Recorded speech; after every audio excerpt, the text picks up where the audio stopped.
विद्यार्थी मित्रांनो, पुन्हा एकदा स्वागत आहे तुमचं. आपण 4.1 तर बघितले, आता आपण आलो आहोत 4.2 कडे. जास्त वेळ तुमचा न घालवता लवकरात लवकर कॉपीज काढायच्या, तुमच्या नोटबुक्स काढायच्या आणि पेन घेऊन लगेच बसायचं आहे. तर बघा, आपण फर्स्ट क्वेश्चन कडे लवकरात लवकर वळूया. तर काय आहे फर्स्ट क्वेश्चन? रीड करायचा आणि सॉल्व्ह करायचा प्रयत्न करायचा. तर बघा, एक संख्या 50 हून लहान आहे. एक संख्या काय आहे? x ही 50 पेक्षा काय आहे? लहान आहे. हे स्मॉलर दॅनचं चिन्ह आहे. तर 7च्या पटीत आहे, बरोबर 3 अवयवांची आहे. ती संख्या कोणती? आता पहिला आहे 14, दुसरा आहे 42, तिसरं काय आहे 49 आणि नंतरचं आहे 35. तर बघा, नंतरचं काय दिलंय 35. तर यात बघा, याचे अवयव पाडून बघा, 7च्या पटीत आहे. तर ही पण 7 दुने 42, 7 सकून 42, 7 7 49 आणि 7 5 35. तिघी पण 7च्या पटीत आहेत. तर आपल्याला काय बरोबर 3 अवयवांचे आहे. तर बघा, हा कॉमन नंबर आहे, याची पण पडणार नाही, याचे पण नाही, याचे पण नाही, याचे पण नाही, याचे पण नाही. तर याचे 3 दुने 6 पडेल. मग 3 अवयवांची कोणती आहे? 42. तर आपला आन्सर होईल 42. ऑप्शन नंबर बी. 3 अवयव म्हणजे 3 फॅक्टर्स. अवयव म्हणजे 3 फॅक्टर्स पडले पाहिजे त्याचे. तर 3 फॅक्टर्स कोणाचे? 42चे. तर क्वेश्चन नंबर सेकंड काय आहे? 37 या संख्येचे सर्वात लहान विभाजक कोणता? तर बघा, 37 आता कोणती पण संख्या असो, सगळ्यात लहान विभाजक विचारला तर सर्वात लहान विभाजक असतो 1, आणि सर्वात मोठा विभाजक विचारला तर सर्वात मोठा विभाजक तो स्वतः नंबर तो असतो. सर्वात लहान विचारला तर 1 असतो आणि सर्वात मोठा विचारला तर तो नंबर स्वतः त्याचा सर्वात मोठा विभाजक असतो. आणि सर्वात लहान काय आहे? 1. तर आपला आन्सर होईल ए नंबर 1. तर बघा, समजलं? तर आपण वळूया लवकरात लवकर तिसऱ्या क्वेश्चन कडे. तर काय आहे तिसरा क्वेश्चन? 357 या संख्येचा सर्वात मोठा विभाजक. आताच तुम्हाला मागच्या क्वेश्चन मध्ये सांगितलं, सर्वात छोटा विभाजक हा 1 असतो आणि सर्वात मोठा विभाजक हा तो स्वतः नंबर असतो. मग याच्यात सर्वात मोठा विचारलाय तर काय? 357 हा सर्वात मोठा विभाजक. ऑप्शन नंबर डी होईल त्याचा आन्सर. तर बघा, खूप सोपे प्रश्न आहेत मित्रांनो, लवकरात लवकर सोडवायचे आहेत. आणि असंच जर तुम्ही ह्या सिरीज सोबत लागून राहिलेत तर तुम्हाला नक्की एक मी ट्रस्ट देतो की तुमचा नवोदय चांगला स्कोर येईल मॅथ्स मध्ये पण. तर बघा, काय आहे चौथा क्वेश्चन? 1632 ही संख्यांचा गुणाकार स्वरूपात लिहा, मात्र या दोन्ही संख्यांच्या आणखीन अवयव पाडू नयेत. तर बघा, 68 × 24, 34 × 48 आणि 17 × 96. हा क्वेश्चन खूपच इझी आहे मित्रांनो, नीट लक्ष द्यायचंय. आता असं जर काही दिलं असलं तर लक्षात ठेवायचं, हे सर्वांचा गुणाकार करत बसायचं नाही. मी तुम्हाला आश्वासन देतो, असं जर क्वेश्चन आलं सर्वांचं मल्टिप्लिकेशन हेच येणार आहे, सर्वांना मल्टिप्लाय करून हेच येणार आहे. पण आपल्याला क्वेश्चन काय? मात्र दोन्ही संख्यांच्या पैकी एका संख्यांचे अवयव पडू नयेत. म्हणजे आपल्याला एकच संख्यांचे अवयव पडू नयेत, म्हणजे अवयव त्याचे फॅक्टर्स पडू नये. म्हणजे ती संख्या कोणती आहे? ती आहे प्राईम संख्या, मूळ संख्या आहे ती.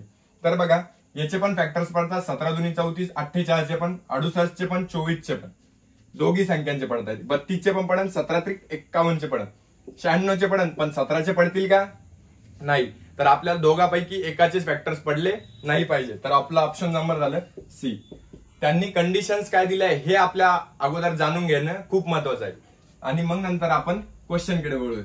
त्यानंतर क्वेश्चनला नीट लक्षपूर्वक करायचंय आणि कधी कधी सोल्युशनची पण गरज पडत नाही, आपल्याला जास्तीत जास्त ऑप्शन वरूनच आन्सर निघतात. तर काय आहे पाचवा क्वेश्चन? 110 या संख्यांचे एकूण विभाजकांची संख्या ही त्या संख्यांच्या मूळ अवयवाच्या एकूण संख्यापेक्षा किती आहे?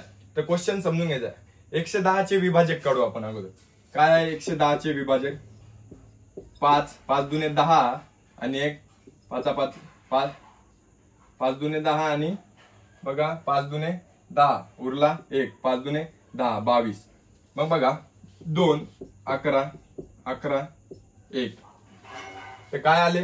5 2 आणि 11. काय आले त्याचे विभाजक? 110 चे विभाजक काय आले? 5 2 आणि 11. मग आपल्याला विचारलं काय की एकूण विभाजकांची संख्या ही त्या संख्येच्या मूळ अवयवांच्या एकूण संख्यांपेक्षा किती आहे? तर 110 चे हे विभाजक झाले, हे मूळ विभाजक झाले. हे किती विभाजक झाले? मूळ विभाजक झाले. आता टोटल विभाजक किती येतील? तर आपल्याला बघायचंय हे मूळ विभाजक 5 2 11. तर त्याला 1 ने भाग जातो. अवयव विचारले 2 ने जातो, 3 ने जाईल. 3 ने जाईल का? 1 आणि 1 नाही, 3 ने नाही जाणार. 4 ने पण नाही जाणार. 5 ने 6 ने जाईल का? नाही. तर बघा 110 ला कशाने भाग जाईल? तर बघा 11 ने जाईल, अजून 22 ने जाईल. आता 11 ने जर 110 ला भाग दिला तर काय येतं? 10. 10 ने 1 जाईल. 5 ने जर दिला तर असं 110 भागिले 5, 5 दुने 10, मग 22. 2 डिवायडेड बाय 110, 2 5 जा 10, 2 5 जा 10. 55 ने जाईल आणि अजून 110 ने जाईल. तर मूळ अवयव किती आलेत?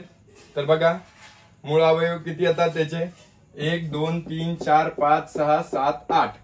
तर बघा पूर्ण अवयव किती आहेत? 8. आणि हे मूळ किती आहेत? 3. मग 8 मधून 3 गेले, उरले किती? 5. तर बघा आपलं आन्सर काय आलं? तर आपल्याला विचारलं काय? एकूण विभाजकांची संख्या ही त्या संख्येच्या मूळ अवयवांची एकूण संख्येपेक्षा कितीने जास्त आहे. तर हे किती आहे? हे पूर्ण विभाजक आहे. आणि हे किती आहेत? मूळ. मग पूर्ण मधून मूळ काढल्यावर किती उरले? 5. तर तुम्हाला समजतंय विद्यार्थी मित्रांनो काय क्वेश्चन विचारला होता आणि आपण कशा प्रकारे सॉल्व्ह केले. तर लवकरात लवकर सोडवायचा प्रयत्न करायचा. आपल्याला मॅथ्सला तुम्हाला परत सांगतोय, टाइम सगळ्यांकडे असतो, क्वेश्चन सर्व सोडवतात, पण जे लवकर सोडवतो तोच विजेता असतो. तर बघा 6वा क्वेश्चन काय आहे? 6वा क्वेश्चन 60चे विभाजक आहेत. तर 60चे विभाजक काय आहेत? तर बघा 60चे विभाजक 1 ने भाग जाईल, 2 ने जाईल, 3 ने जाईल, 5 ने जाईल, अजून कशाने जाईल? 6 ने जाईल. तर बघा असंच शोधत जायचं. 6 ने जाईल, 12 ने जाईल, 12 पंचे 60, 10 ने जाईल, अजून कशाने जाईल? बघा विद्यार्थी मित्रांनो, तर बघा याच्यात आता ऑप्शन मध्ये चेक करा. 1. तर बघा इथं तुम्हाला लगेच ऑप्शन पाहून समजते का बी मध्येच 1 आहे, बाकी कुठेच 1 नाहीये. तर आपला ऑप्शन नंबर काय होईल? बी. तर असे याच्याने इलिमिनेट करायचं शिकायचंय तुम्हाला. तर आपल्याला आता लगेच समजतंय की 1 हा कुठेच नाहीये, पण आपल्याला 1 ने पण 60 ला भाग जातो. मग आपला ऑप्शन काय होईल? ऑप्शन नंबर बी, 60चे विभाजकामध्ये. आणि त्या सर्व नंबर्सने 60 ला भाग जातो. तर बघा 7वा क्वेश्चन काय आहे? 7वा क्वेश्चन 60चे मूळ अवयव कोणते? तर बघा आता आपल्याला कळायलाच आहे की 60चे वरचे सगळे अवयव आहे काय? 60चे आहे. तर बघा वरच्याच क्वेश्चन मधून बी मधून आपण बघून घेणार आहोत. तसं तर आपल्याला काढताच येईल, अवयव सगळे काढताच येईल. तर बघा 1 2 3 4 5 6 10 12 15 20 30 आणि 60. आणि आपल्याला मूळ विचारलंय. मूळ काय? 2 3 5. अजून काय आहे याच्यात? बस 2 3 आणि 5. तर बघा 2 3 आणि 5. आणि हे तर आलेच आहेत आपल्याला. तर बघा याचे मूळ अवयव कसे काढायचे? 60. तर 2 ने 60 ला जर डिवाइड केलं तर उरलं 30. मग वापस 3 ने उरले 10. 5 काय आले? 2 गुणिले 2 गुणिले 3 गुणिले 5. तर बघा आहे का आपल्या ऑप्शन मध्ये? चल झाला, ऑप्शन नंबर सी मध्ये आपला आन्सर आलाय. तर अशा प्रकारे तुम्ही समजून घ्यायचं आहे. आपण कसं प्रकारे सॉल्व्ह करतोय, कसं काय करतोय हे नीट लक्ष द्यायचं आहे. तर बघा आता आहे 8वा क्वेश्चन काय आहे? 2 मोठ्या वयांची दर्शवणारी संख्यांचा गुणाकार 770 आहे. 2 मोठे माणसं आहेत, त्यांच्या वयाच्या गुणाकार दर्शवणारी संख्या काय आहे? 770 आहेत. म्हणजे एक्स ही एक वय आहे आणि वाय एक वय आहे. त्यांचा गुणाकाराची संख्या काय आहे? 770. तर बघा त्यांची वयांची बेरीज किती वर्ष होईल? तर त्यांचा गुणाकार आहे, तर त्यांची बेरीज किती होईल? तर बघा याचे आपण फॅक्टर्स काढून घेऊ. 11 ने जर 7 ला गुणलं, 77 ला गुणलं, तर असे जर कॉमन नंबर आले तर डायरेक्ट 11 ने भाग द्यायचं. तर 70 वापस 7 10 2 5 जा 10 5. तर बघा काय आलं? तर बघा मित्रांनो, आपण जर 11 गुणिले 22 आणि 7 5 35 केलं तर दोघं काय होतात? मोठे होतात. नाहीतर 5 दुने 10 केलं तर 10 वर्षाचा माणूस हा मोठा असतो का? नाही, तो मुलगा असतो. वापस 7 दुने 14 केलं तर हा पण काय होईल? छोटा होईल. मग आपल्याला काय करायचंय? 11 दुने 22 आणि हे बघा जर आपण 7, तुमचं म्हणणं असेल की नाही सर 11 गुणिले 7 करा, मग 77. पण 5 गुणिले 10 हा छोटा होऊन जातो. मग दोघांना आपल्याला काय करायचं? इक्वल करायचं. मग 7 5 35 आणि 11 दुने 22 हे दोघं काय झाले? मोठे माणसं झाले. तर बघा ह्या दोघांची मल्टिप्लाय करून बघा 770 बरोबर येईल. तर बघा तर आपल्याला काय विचारलं, यांची ऍडिशन काय होईल. तर यांची ऍडिशन काय होईल, 5 आणि 2 5 7 7 आणि 5 57. तर आहे का, तर हो, ऑप्शन नंबर सी मध्ये आपल्याला दिसतंय 57. तर कळालं मित्रांनो कसं आपण केलंय. 8वा क्वेश्चन पण झालाय. आपण जास्त फास्ट जात असेल तर मला फास्ट अशी कमेंट करा, गो स्लो सर अशी कमेंट करा, मी हळूहळू चालेल. तर बघा 9वा क्वेश्चन काय आहे. 9वा क्वेश्चन 32 या मूळ अवयव काढण्याची प्रक्रिया आहे. तर 32 चे मूळ अवयव काढायचे आपल्याला. तर काय आहे, तर बघा 2 2 1 जा 2 2 6 जा 12 2 1 जा 2 2 8 जा 16 2 4 जा 8 2 2 जा 4 2 1 जा 2. तर बघा 2 2 2 2 हे झाले आपले किती वेळेस आहे, 5 वेळेस 2 आलंय. तर कशात आहे 5 वेळेस 2, ऑप्शन नंबर ए मध्ये आहे 5 वेळेस 2. मूळ अवयव सांगितले का अशा प्रकारे काढायचे, आणि जर फक्त अवयव सांगितले तर आपल्याला डायरेक्ट 1 पासून सुरू करायचे. मूळ अवयव आणि अवयव याच्यामध्ये फरक जाणून घ्यायचा आहे काय आहे. तर बघा आता आहे आपलं क्वेश्चन नंबर 10. 8च्या पहिल्या 4 गुंतींची बेरीज. आता पहिल्या 4 गुंतींची बेरीज म्हणजे गुंती म्हणजे 8 गुणिले 1 8 8 गुणिले 2 16 8 गुणिले 3 24 8 गुणिले 4 32 ही झाली गुंती. तर यावर आपल्याला काय करायचं, 8च्या पहिल्या 4 जणांची गुंती. तर काय आहे, तर बघा 6 आणि 4 10 8 आणि 2 10 म्हणजे झाले 20 आणि 3 आणि 2 5 आणि 3 5 6 7 8 80. काय आहे पहिल्या 4 याची गिनती 80. तर ऑप्शन नंबर सी मध्ये आपलं आन्सर आहे. तर कळालं विद्यार्थी मित्रांनो. आता आपण सर्व करत आलो आहे लास्ट क्वेश्चन रे. तर काय आहे आपला लास्ट क्वेश्चन नीट बघायचं. तर बघा 11 3 आणि 5 या गुंतीच्या असलेल्या पहिल्या 5 नैसर्गिक संख्या किती. तर याची एक ट्रिक सांगतोय मित्रांनो, लक्षात ठेवायची. 3 व 5 3 आणि 5 या गुंते असलेली पहिले 10 नैसर्गिक संख्या किती. तर लक्षात ठेवायचंय याचं आपण काय करणार आहोत. तर बघा 3 आणि 5 किती होतात 8. मग 8चीच गुंती काढायची. तर 8 1 8. मग 8लाच किती वेळेस गुणायचंय, पहिल्या 10 नैसर्गिक संख्या म्हणजे 100च्या पुढे आतल्या संख्या घ्यायच्या आहे. तर 5 आणि 3 किती होतात 8.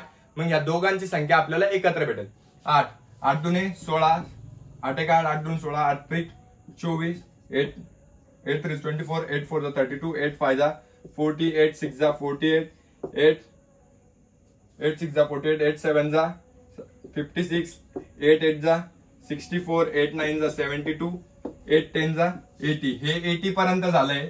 आता आपल्याला कशात आहे 100च्या आतल्या नैसर्गिक संख्या आहे. ते 11 जा 88 12 जा 96 आणि 13 जा 104 होतं. आपल्याला 104 घ्यायचं आहे का, तर नाही. तर 104 आपल्याला घ्यायचं नाहीये. तर आपल्याला काय सांगितलंय, नैसर्गिक संख्या 3 आणि 5 गुंतलेली असलेली नैसर्गिक संख्या किती. तर बघा याच्यात 5 ने कशाला भाग जातोय, 40 ला जातोय. अजून कशाला जातोय 80 ला जाईल. तर 5 ने भाग जाणारे किती आहेत 2. 3 ने कशाला जातोय 8 ला नाही जाणार, 16 ला नाही जाणार. 4 आणि 2 याला जाईल 6 24 ला जाईल, 32 ला नाही जाणार. 8 आणि 4 12 48 ला जाईल. 6 आणि 5 नाही, याला पण नाही. 7 8 9 72 ला जाईल. 3 अजून कितीला जाईल 96 ला जाईल. मग किती झाले टोटल, किती झाले 1 2 3 4 5 आणि 6. मग आपले टोटल किती नंबर झाले, 3 ने किती नंबरला जाईल 4. मग टोटल 4 2 आणि 4 किती झाले 6. तर टोटल 3 आणि 5 ने भाग जाणारे किती आहेत 6 आहेत. तर ऑप्शन नंबर डी मध्ये आपल्याला दिसतंय 6. तर व्यवस्थित लक्षात घ्यायचंय मित्रांनो कशा प्रकारे सॉल्व्ह केलंय.